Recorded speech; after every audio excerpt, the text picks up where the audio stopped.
Welcome, everyone. We're here, day 2 of our Cabral House Calls, where we answer all of our community's questions. Not all in one day, but we do get to 6 every Saturday and 6 questions every Sunday. And we do this every single week, 52 weeks a year. And I'm happy to say now we've answered over 5,000 questions in the community just on the weekend house calls. And I'm sure tens of thousands of questions in Cabral support group and all over social media. So that's our job, right? That is what we set out to do. We appreciate you. We thank you for being a part of this community, for all of your reviews of the show, your downloads, your subscribes. If you haven't subscribed already, we would love you to do that for the Cabral concept and any of the favorite breakout shows like Mindset and Motivation Monday, Intermittent Fasting, etc. So without further ado, let's get into why we are here today, and that's answering your questions. So the first question, I just opened up my Pages document here on my MacBook Pro, and the first one seems to be from Janice. Again, there's no prep work for the questions.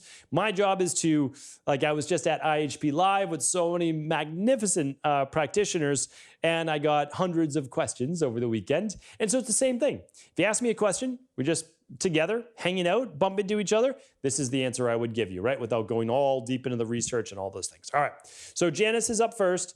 Dear Dr. Cabral, I'm very proud and honored to be a part of IHP2 Mastery community. What you have contributed to the world is amazing, and I aspire to help many people like you do. Thank you, Janice. Appreciate that. I would like to ask about your input about bone marrow donations. Searches did not seem to come up. I understand there are 2 methods of donation, the traditional method, which is collection from the pelvic bone. That's right. Yep, from the pelvic bone. And the other option is peripheral blood stem cell, where the donor will be given a GCSF injection, essentially to stimulate, right? To stimulate those stem cells. Blood is collected from one arm, it's passed through a machine, extracts the stem cells, and the remaining blood through the other arm. This takes 5 to 7 hours. May I have your thoughts on this? Is there any impact to the donor's health? I would really like to know what is your take on this from a health perspective. Thank you. Oh, that's interesting. And I believe that, I'm just trying to think back, and I'm not sure I've ever stated this publicly, but every time you do give blood, it actually does weaken the body for anywhere from days to, believe it or not, a week or so as your body rebuilds and regenerates all of those red blood cells, and in this case, stem cells as well. So it's a very interesting take. I don't know that I've ever answered that in 2,473 shows. So, but that is the truth. So the good news is your body will regenerate. A healthy body will regenerate. And so what you're doing is you're doing a service to that person who needs those, healthy bone marrow stem cells, right? It's for the stem cells. So I don't know that I answered your question, but basically what it means is this. I look at it like recovering from a virus. So what I do is, like, if I had a really bad cold, right? Like the virus that just came around a couple of years back or a year back, or even still now, but obviously the strain is not as strong now. I recovered in a week, but I gave myself 2 weeks of easing back into it because there just wasn't the same level of essentially dynamic equilibrium in the body. The body was still a little inflamed, no doubt about it. I was still a little tired. And so that's what you want to do. So nourish your body, right? Blood building foods. Make sure that they're B vitamin rich, iron rich. You get enough calcium and magnesium, vitamin K, vitamin D, all the things that helps rebuild the body. All right. So that's exactly what I would do. That's what I would do. All right. For 2 to 3 weeks, rebuilding the body. That means don't push it to the limit. All right. Get sleep, good nourishment, your nutritional supplements, you're going to be good to go. All right, Chelsea's up next. Hello, Dr. Ball. When seed cycling, can I eat tahini plus sunflower seeds during the pumpkin and flax phase? Or will this offset the benefits due to opposing hormonal effects of the seeds? I eat a lot of tahini and sauces and as a source of fat, and I find it hard to plan meals without it. Oh, interesting question. So I actually only recommend seed cycling as a must follow the recipe for seed cycling. And if you don't know what that is, just search it at stephencabral.com/podcast. Just in the search box, just type in seed cycling, or you can always ask what show it is at cabralsupportgroup.com. Okay, so the answer is, if you are doing this to help reset your menstrual cycle, no, you want to follow it, the 2 and the 2, right? The 2 seeds in the follicular phase and the 2 seeds in your luteal phase. Typically a tablespoon of each is pretty solid. So no, you wouldn't want to mix your tahini. So I'm just letting you know, like, buy the book. I could not recommend that to you. But if you have a normal menstrual cycle, there's absolutely nothing wrong with having a little bit of what you're having now. Now, my personal opinion, I wouldn't eat the same tahini-based food every day. I just don't know that I would do that. I think that again, if you are, okay, understood, totally get it. I would run an IgG food sensitivity test just to make sure you have not developed any type of sensitivity to that from an IgG perspective. I mean, meaning like it's not going to cause bloating or a skin rash or headaches, but is it causing inflammation in your body over time? I don't actually know the link for that, but you can go to stephencabral.com/labs and just look for the IgG food sensitivity test. All right. Thank you, Chelsea.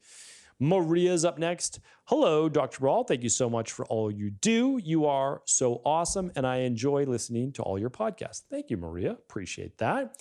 I had a question about the monkeypox. What can someone do to give themselves the best immune system for it if you were to get the monkeypox? Okay, totally get it. Very fair question.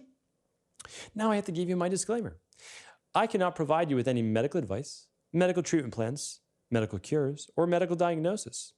So if we're talking about the monkeypox, all I can say is, here's what I would do. The plan I would follow, not for anybody else, but the plan that I would follow, like I did for the other virus, is at stephencabral.com/the-protocol. stephencabral.com/the-protocol. That's what I use for viruses for myself. I can only give recommendations for myself when it comes to these types of diseases of the body and infections. So that's exactly what I would do. And I always make sure I have those products on hand. You can decide what's best for your body. All right. Hopefully that was helpful. Samantha's up next. I love your daily nutritional support powder. However, I just realized that it contains iodine and I have Hashimoto's. Would you consider making a version without iodine for all of your customers that have thyroid complications? Thank you. Thank you, Samantha, for this question. And you will be happy to know I did a podcast on Hashimoto's and iodine. Let's see what it is. Let's see if I can find it. I do a lot of podcasts. Let's see if I can find this one. Ah, there we go. Episode 2391. Does iodine intake damage your thyroid or increase Hashimoto's? stephencabral.com/2391, where I bust the myth of iodine and Hashimoto's. Okay, two things. One, iodine is an essential nutrient, an essential mineral. You need iodine. Like you need iodine to detox your body. So you can't just be like, I have Hashimoto's, I can't take iodine. But to be careful with that. Now, I understand how the thyroid works. I understand how iodine creates T4, and I understand how it creates T3. So I get it. Here's the problem, though. Hashimoto's is not a disease you need to live with for the rest of your life. It's an autoimmune issue with underlying root cause imbalances. Please, podcast is free. Go back, check out all my podcasts on autoimmune.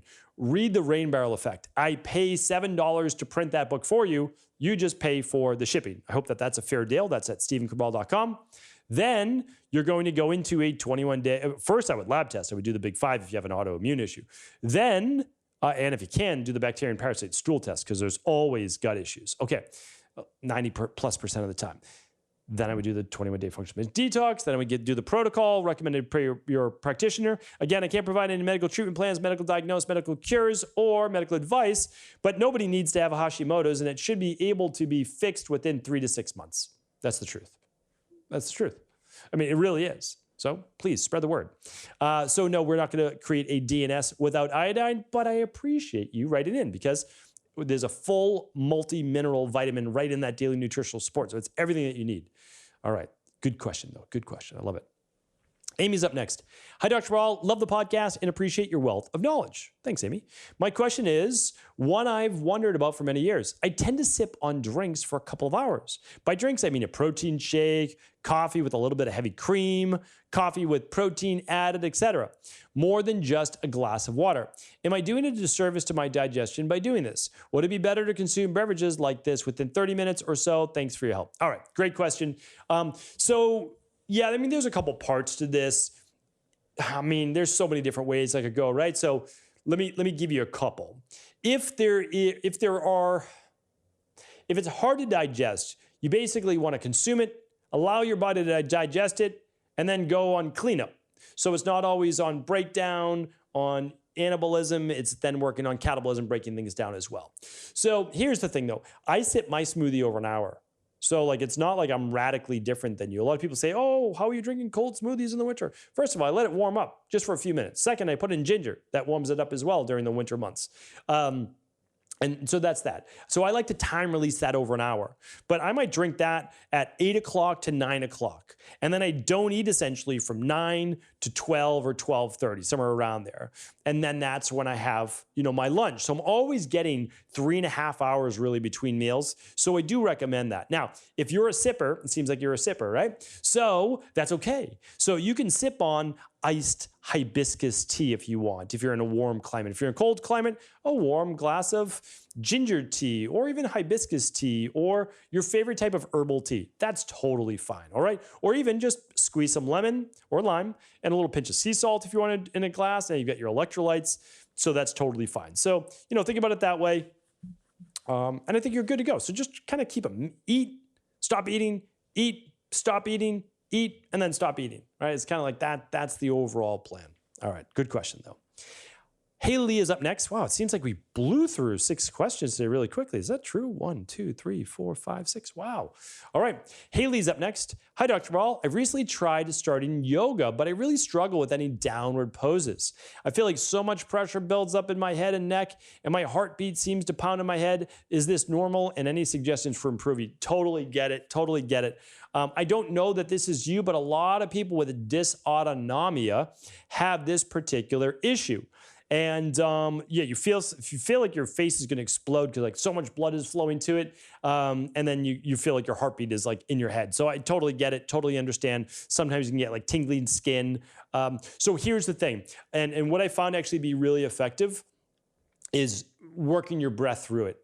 So you're about to move into that position, and you just don't want to be doing deep breath holds where you're building up all of that what's called intra-abdominal pressure or intracranial pressure, where all of that's being built up. You need to release all of that pressure that's inside of you. Try that first. And then my recommendation is like try to get in a little bit of air when you're doing those. Now I know with your different asanas and your yoga-based poses that there's certain breath work, but again, you want to be able to do it. I think that that's more important first, and then you'll get there. Now, the second part is just make sure that like your cortisol levels, your epinephrine levels, everything is balanced. I feel like I've recommended this a lot over the last couple of days, but you just may want to look at your overall hormonal-based levels, just in terms of maybe even cortisol as well.